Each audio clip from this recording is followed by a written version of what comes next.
ரொம்ப நல்லா இருந்தது ட்ரெய்லர். மெயின் பிக்சருக்கு வெயிட் பண்ண வைக்கிற மாதிரி ஒரு ட்ரெய்லர். ரொம்பவே நல்லா பாருங்க. கூலி காஸ்டியூம்லயே வந்திருக்காரு. அவரை பிடிக்கிறீங்களே. ஒருத்தர் எல்லாரோட பிரசன்ஸும் ஆக்சுவலி ரொம்ப நல்லா இருந்துச்சு ட்ரெய்லர்ல. அந்த ஆராவே நல்லா இருந்தது, ட்ரெஸ்ஸிங் நல்லா இருந்தது. ரொம்ப வெயிட் பண்றோம். ஆக்சுவலி அவ்வளவு நல்லா இருந்தது. எக்ஸைட்மெண்ட் ரொம்ப கலப்புற மாதிரி இருந்தது. ரொம்பவே பயங்கரமா இருந்தது. இல்ல எனக்கு என்ன அப்படின்னா, அதாவது அந்த மனுஷன் வந்து ஒரு மோர் தென் ஒரு 1 hour பேசியிருப்பாரு. 1 hourமே வந்து அப்படியே ஒரு படம் பார்க்குற ஒரு ஃபீல் தான். அந்த அளவுக்கு வந்து ஒரு என்டர்டெய்னிங்கா, அது மட்டும் இல்லாம அவங்க வாழ்க்கையில நடந்த ஒரு விஷயத்தெல்லாம் சொல்லும் போது அது அந்த அளவுக்கு ஒரு லைஃப் லெசன்ஸா இருந்தது. தலைவர் கூலியா இருந்தது சொன்னாங்க. அதுக்கப்புறம் அஜித்குமார் சார் அவங்களோட ரெஃபரன்ஸ் வேற, அது நானும் எவ்வளோ நாள் நல்லா நினைக்கிறேன். அந்த வெங்கட் பிரபுன டைலாக் இருக்கட்டும், நிறைய விஷயங்கள் இருந்தது. அந்த கூலி வந்து ஏற்கனவே சொன்ன மாதிரி பயங்கர ஒரு எக்ஸ்பெக்டேஷன் வந்து கொடுத்துருக்காங்க. ஓகே, இட்ஸ் ஆக்ஷன் ஓரியன்டா இருக்கும் தம்பி. ஏன்னா ஆக்ஷன் நிறைய இருக்கு அப்படின்ற பட்சத்துல ஸோ அது கதைக்கு தேவை அப்படின்னும் போது நம்ம அதை வந்து அந்த ராவன் ரஸ்டிக்காக தான் காட்ட முடியும்ல. ஸோ அதனால அந்த ரேட்டிங் வந்து வழங்கியிருக்கு. இல்லை ட்ரெயிலர் ரொம்ப நல்லா இருந்தது. ஏன்னா இப்போ நீங்கள் அந்த உள்ள பார்க்கும்போது அந்த full and full Rajini sir ஃபேன்ஸோட பார்க்கும்போது அந்த அளவுக்கு ஒரு பயங்கரமா இருந்தது. அண்ட் லாஸ்டா அந்த டிரான்ஸ்ஃபர்மேஷனா இருக்கட்டும், அந்த கமல் சாருக்கு சொல்ற மாதிரி ஒரு இன்டைரக்டா அவங்க ஸ்ருதி கிட்ட பேசின ஒரு விஷயமா இருக்கட்டும், ரொம்ப இன்ட்ரெஸ்டிங்கா இருக்கு. ஃபிலோமினோட கட்ஸ் எப்போதுமே நல்லா இருக்கும். ஸ்ருதி ஹாசன் வேற பண்ணிருக்காங்க அவங்களோட ரோல் அந்த ட்ரெய்லர்ல பார்க்க. இல்ல ஆமா, ரொம்ப சர்ப்ரைசிங்காகவும் அவங்க ரொம்ப ஒரு இன்ட்ரெஸ்டிங்கான ஒரு கேரக்டர்னு சொன்னாங்க. அதான் இந்த படம் பார்த்துட்டதுக்கு அப்புறம் கமலஹாசன் அவள்கிட்ட நான் வந்து சொல்லுவேன், உன் பெர்ஃபார்மன்ஸ் பத்தி அவங்க பாராட்டல அப்படின்னா என் பேரை மாத்திக்கிறேன் அப்படின்ற அளவுக்கு சூப்பர் ஸ்டார் பேசியிருக்காங்க.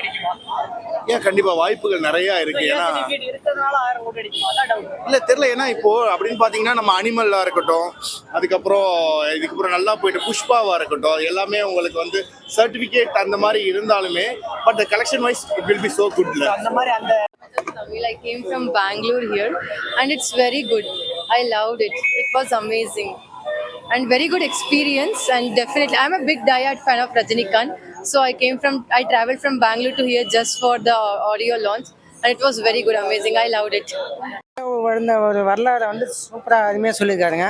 தலைவர் வந்து மூட்டை தூக்கினது முதல்லேருந்து இன்னைய வரலையும் என்ன நடந்திருக்கு அதை சொல்லியிருக்காருங்க. அவருடைய வாழ்நாள் சாதனை சொல்லியிருக்காரு. எப்படி இருந்துச்சு உள்ள தலைவர் என்ட்ரி எல்லாம்? உள்ள எண்டில் பக்கா மாசாக இருந்தது, சூப்பராக இருந்தது. ட்ரெய்லர்லாம் எப்படி இருந்துச்சு? ட்ரெய்லர் பக்காவாக இருக்குது. அமீர் கான், நாகராஜனா இவங்க நடிக்கிற சூப்பராக இருக்குது. உங்களுக்கு திருப்தியா?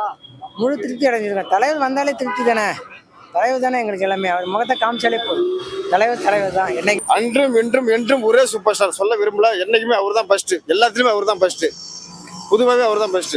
மாசுன்னா தலைவர்லாம் மாசு, அதான் சூப்பர் ஸ்டாரு.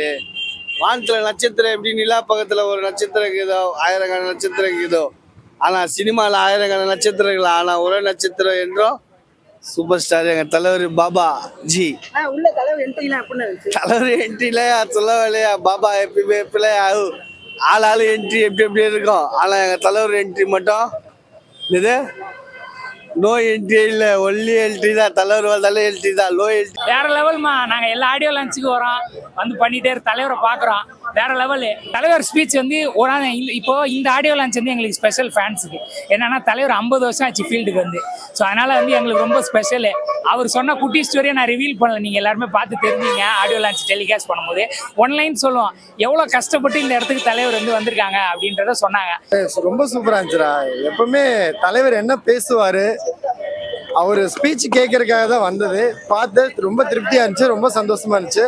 August 14 தியேட்டர்ல சந்திக்கிறோம். சூப்பரா இருந்துச்சுங்க. கத்தி தொண்டே போயிடுச்சு. தலைவரோட பார்த்தது எனக்கு ரொம்ப சந்தோஷம். இதுதான் நான் வந்து தலைவரை வந்து நேரில் பார்க்குற ஃபர்ஸ்ட் ஆடியோ லான்ச்சு. அனிருத் வந்து பட்டை கிளப்பிட்டாரு. எல்லாமே சூப்பராக இருந்துச்சு. என்னுடைய லட்சியம் தலைவர் பார்த்தது எனக்கு ஒரு மிகப்பெரிய லட்சியம். அதை அடைஞ்ச மாதிரி நான் வந்து ஃபீல் பண்ணுறேன். இன்னும் ரொம்ப சந்தோஷமா இருக்கு. August 14 நான் வந்து வெயிட்டிங் இருக்கேன். ரொம்ப நல்லா இருந்துச்சு. It's our first time attending an audio launch and it's very good. I recorded everything. It's really nice. Memorable இருந்துச்சு. ரொம்ப செம்மையா இருந்துச்சு எக்ஸ்பீரியன்ஸ். டான்ஸ், ஸ்பீச் ரொம்ப நல்லா இருந்துச்சு. டிவில எப்பவுமே பார்ப்போம், நான் ரியல் லைஃப் பார்க்குறதா நல்ல எக்ஸ்பீரியன்ஸ். ரியல் லைஃப் வேற லெவல். ரொம்ப நல்லா இருந்துச்சு. எல்லாத்தையும் எல்லாரும் கத்துனாங்க. ரொம்ப நல்லா இருந்துச்சு. It was really good. சூப்பரா இருந்துச்சுப்பா. நாங்க காஞ்சிபுரத்துல வரோம். ஆனா உண்மையிலேயே வந்து தலைவர் வந்து அவருடைய வாழ்க்கை வரலாம் சொல்லி அவரு வந்து கூலியாகிறத வந்து ஒரு இன்ஸ்பிரேஷனா வந்து இந்த இளைஞர்களுக்கெல்லாம் சொல்லி பண்ணது ஒரு எங்களுக்கெல்லாம் ஒரு மோட்டிவேஷனா இருக்கு. உண்மையிலேயே நாங்கள் அந்த காலத்தில் வந்து ரஜினி ஃபேனாக இருந்து பாட்ஷா படம் பார்த்து அவ்வளோ பைத்தியமாக இருந்தோம். அதே போல் இப்போ இருக்கிற இளைஞர்கள்லாம் வந்து இந்த கூலி படத்தை பார்க்க அவ்வளோ இன்ஸ்பிரேஷன் ஆவாங்க. உண்மையிலேயே வந்து உலக அளவில் இந்த படம் வெற்றி அடையும். It was a very fantastic audio launch. இந்த தடவை பாஸே கிடைக்கல, ஆனால் நாங்கள் அப்படி இப்படின்னு பாஸ் வாங்கி உள்ள வந்துட்டோம். தலைவர் வந்து ஸ்டோரி சொன்னாரு. நம்ம எல்லாருக்கும் கண்டக்டர் தலைவர் தான் தெரியும். கண்டக்டருக்கு முன்னாடி கூலியா இருந்தாராம். கூலியிலேருந்து தான் ஒரு கல்யாண மண்டபத்தில் ஒரு அசிங்கப்படுத்துறதுனால கண்டக்டரா ஒரு ஆப்பர்ச்சுனிட்டி கிடைச்சதான். அந்த பார்ட் அவர் வாயிலேருந்து கேட்கும்போது ரொம்ப அழகா. ஐயா செம்ம ஐயா, தலைவர் பீச்சு அப்படி அழுதுட்டேன் நான். அதாவது கஷ்டப்பட்டது எப்படி, அதாவது ஒருத்தன் உக்காந்து நான் கஷ்டப்பட்டேன், நான் கூட நினைப்பேன் ஏன்னா 40 வயசு ஆகுது இன்னைக்கு, போதும் நம்ம கஷ்டப்பட்டோம் உக்காடுறோம் வாட்ச்மேன் வேலைக்கு போடலாம். ஆனால் அவர் பீச்சு கேட்டா திரு நான் ஓடணும் உழைக்கணும் அப்படின்னு எனக்கு தோணுது. ஏன்னா அவரு இப்போ சொல்றாரு, உன் உடம்புக்கு நீ வேலை கொடு, உன் பேர் பாஸுக்கு வேலை கொடு, உன் உடம்புக்கு வேலை தரும். நீ அது சொன்னது என்னன்னா நோய் தான் வரும். எனக்கு இப்போ இனிமேல் நான் என்ன பண்ண போறேன், நான் டோலில் சூப்பர்வைசராக இருக்கேன். இனிமேல் நான் திரும்ப ஓடுவேன், ஒர்க் பண்ணுவேன். நான் ஒரு பஞ்சர் கடை வச்சிருக்கேன், திரும்ப நான் போய் பஞ்சர் போடுவேன். அது மாதிரி நான் இது பண்ணிட்டேன், இன்ஸ்பிரேஷன் பண்ணிட்டேன். ஆயுதம் தலைவா அவர் பீச் கேட்டு செம்ம சூப்பர். தலைவர் என்ட்ரிலாம் எப்படின்னா செம்ம தலைவா. தலைவா என்ட்ரிலாம் எப்பவுமே மாசுக்கு குறைய தலைவருக்கு செம்ம தலைவா. ட்ரெயிலரா பயங்கரம். நாங்கள் வீடியோ எடுத்திருக்கோம், பயங்கரமா இருக்கு. அதாவது ஆகஸ்ட் 15, 14 வேற மாதிரி.